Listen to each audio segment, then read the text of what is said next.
দেখছেন রূপান্তর টেলিভিশন। আমরা থানাধীন বাঁশেরপোল এলাকাতে মূলত অবৈধ স্থাপনা উচ্ছেদ প্লাস তিতাস গ্যাসের যে অবৈধ সেই কার্যক্রম চলমান প্রক্রিয়া রয়েছে, তারই ধারাবাহিকতায় অবৈধ স্থাপনা উচ্ছেদ করার জন্য মূলত অবৈধ স্থাপনা উচ্ছেদ করার একটিকালীন সময় এখানে তৎকালীন সময় যেই কার্যক্রম পরিচালনা হয়েছে সে পরিপ্রেক্ষিতে এখানে একটি ফ্যাক্টরি পাওয়া গেছে, যেখানে চুন সাদা পাথর দিয়ে এখানে চুন তৈরি করে। এই যে তার মেশিন আপনাদেরকে দেখানোর চেষ্টা করছি। মূলত এখানে দীর্ঘদিন যাবৎ এই ব্যবসা চলছে এবং এই ব্যবসা একটি পর্যায়ে গোপন সূত্র মোতাবেক কিন্তু তারা কিন্তু ঘটনাস্থলে তিতাস গ্যাস কোম্পানি আসে এবং তিনি জ্বালানি মন্ত্রণালয়ের যিনি নির্বাহী ম্যাজিস্ট্রেট তিনি সরাসরি উপস্থিত হয়ে কিন্তু এই অবৈধ স্থাপনা উচ্ছেদ করছেন। আপনাদেরকে আমরা দেখানোর চেষ্টা করছি। মূলত এই ডেমরা থানাধীন বাঁশেরপোল সংলগ্ন এলাকাতে কিন্তু এই ঘটনা ঘটেছে। এটা গোপন সূত্রে জানা মতে কিন্তু তারা এসে এবং ঘটনাস্থলে বাস্তব ভিত্তিক কিন্তু তারা এই কার্যক্রম পরিচালনা করছে। আপনাদেরকে আমরা দেখানোর চেষ্টা করছি। মূলত এখানে যেই চুন তৈরি হয় বা যে ধরনের কেমিক্যাল তৈরি করা হয় যে তার অবকাঠামো আপনারা দেখতে পাচ্ছেন, মূলত এখানে কিন্তু তারা দীর্ঘদিন যাবত এই ব্যবসা অবৈধ গ্যাসের লাইন সংযোগ করে কিন্তু তারা এই ব্যবসা পরিচালনা করে আসছে। তিতাস গ্যাস কর্তৃপক্ষ জানার পরবর্তী সময় কিন্তু তারা তাৎক্ষণিকভাবে ব্যবস্থা গ্রহণ করেন এবং তারা আইনি প্রক্রিয়া শেষ করে জ্বালানি মন্ত্রণালয় থেকে নির্বাহী ম্যাজিস্ট্রেট আসেন এবং সরাসরি বাংলাদেশ পুলিশ ডেমরা থানার পুলিশের একটি টিম এখানে উপস্থিত হন এবং তিতাস গ্যাসের ঊর্ধ্বতন কর্মকর্তা যারা তারা কিন্তু সবাই সরাসরি এখানে উপস্থিত হয়েছেন এবং তারা কিন্তু তাদের জায়গা থেকে কিন্তু এই উচ্ছেদ অভিযান চলমান রয়েছে এবং তারা কিন্তু আস্তে আস্তে গতিরোধবদ্ধ করে তারা কিন্তু এই কার্যক্রম পরিচালনা করছেন তাদের জায়গা থেকে।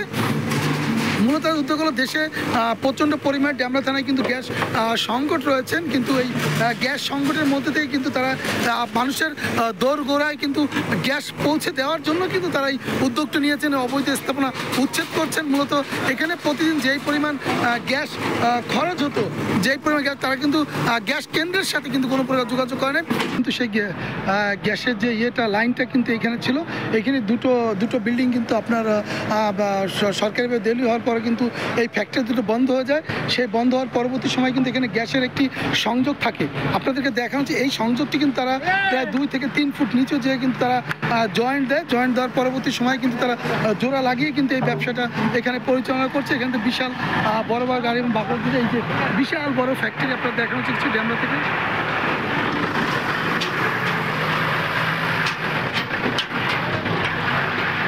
এখানে মূলত কিন্তু তারা কিন্তু তাদের জায়গা থেকে দীর্ঘদিন কিন্তু অসৎ উপায় কিন্তু এই ব্যবসা করে আসছে। মূলত তাদের এই ব্যবসা করার জন্য যে সংযোগ দরকার সেই সংযোগ কিন্তু তারা এইখান থেকে নিয়েছে। আপনাদেরকে আমরা ক্যামেরার মাধ্যমে দেখানোর চেষ্টা করছি।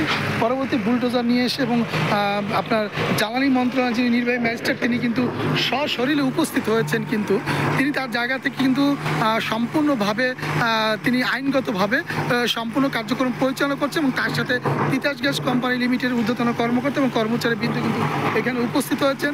তারা কিন্তু তাদের জায়গা থেকে কিন্তু তারা বোঝানোর চেষ্টা করছেন যে দেশে আইন সুরক্ষা প্রণয়নের ক্ষেত্রে এবং আইন সঙ্গে এই গ্যাসকে কিন্তু বৈধভাবে ব্যবহার করতে হবে।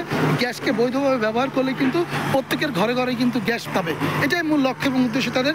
তিতাস গ্যাস কোম্পানি লিমিটেড কিন্তু দীর্ঘদিন যাবৎ কিন্তু তারা তাদের অভিযান চলমান রেখেছে।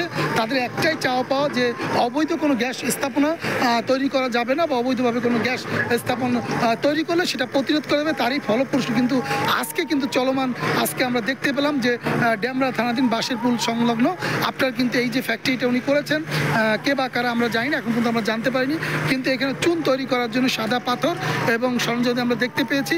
এবং এখানে কিন্তু এই যে রাস্তাটা এই রাস্তাটার ভিতরেই কিন্তু 2 থেকে 3 ফুট তারা গর্ত খুঁড়ে কিন্তু এখান থেকে লাইনের সংযোগটি কিন্তু লিক আউট করে কিন্তু তারা দীর্ঘদিন যাবৎ কিন্তু এই ব্যবসা পরিচালনা করে আসছে। তারই ধারাবাহিকতায় কিন্তু আজকে অভিযান চলছে এবং অভিযান ডেমরা থানাধীন সরকারি পুলিশ কর্মকর্তারা উপস্থিত হচ্ছেন এবং জ্বালানি মন্ত্রণালয়ের নির্বাহী ম্যাজিস্ট্রেট তিনি এখানে সরাসরি উপস্থিত হয়ে কিন্তু এই কার্যক্রম পরিচালনা করছেন।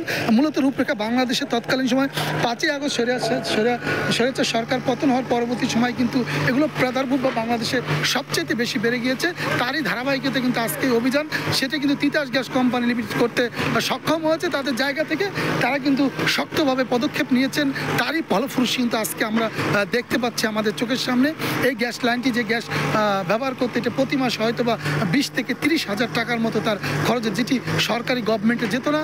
এবং সরকার এখান থেকে এভাবে প্রত্যেকটি জায়গায় এবং ছোটোখাটো ব্যবসা প্রতিষ্ঠান রয়েছে, যেগুলো তথ্য দিয়ে যদি আপনারা সহযোগিতা করেন, আমার ফেসবুক পেজে কমেন্টস করেন, লাইক করেন এবং নাম্বার দেন, তাহলে আমরা নাম্বারটি গোপন রাখবো এবং আমরা তৎক্ষণ তিতাস গ্যাস কর্তৃপক্ষকে অবগত করে আমরা কিন্তু আমাদের যেই কার্যক্রম সেটা আমরা পরিচালনা করে সক্ষম হতে। দেশের সম্পদ, রাষ্ট্রের সম্পদ, এটা বজায় রাখা কর্তব্য এবং দায়িত্ব আমাদের।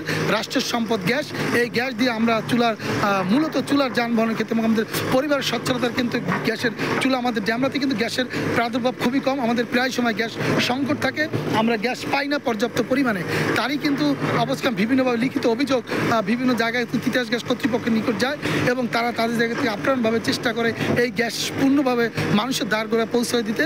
যার কারণে কিন্তু জ্বালানি মন্ত্রণালয়ের যিনি নির্বাহী ম্যাজিস্ট্রেট হিসেবে তিনি এসেছেন, তিনি কিন্তু গোপন সূত্রের ভিত্তিতে এখানে সেখানে অভিযান চালিয়েছেন এবং তিনি কিন্তু তার অভিযানে সফলতা অর্জন করেছেন। এই জায়গাটি কিন্তু তিনি তার অভিযান উচ্ছেদ করতে সক্ষম হয়েছে। এর জন্য আমরা তিতাস গ্যাস কোম্পানিকে আমাদের পক্ষ থেকে ধন্যবাদ জানাচ্ছি এবং ভবিষ্যতে এই চলমানভাবে এই প্রক্রিয়া চলবে এই আশাবাদ ব্যক্ত করে আমি গাজী মোহাম্মদ রফিকুল ইসলাম, ড্যামরা, ঢাকা। আপনি যদি আমাদের এই ভিডিওটি ফেসবুক থেকে দেখে থাকেন তাহলে অবশ্যই লাইক, কমেন্ট ও শেয়ার করতে ভুলবেন না। আর যদি ইউটিউব থেকে দেখে থাকেন তাহলে অবশ্যই সাবস্ক্রাইব করে বেল বাটনটি বাজিয়ে দিন। এরকম আরও নিত্য নতুন নিউজ পেতে আমাদের সাথে থাকুন।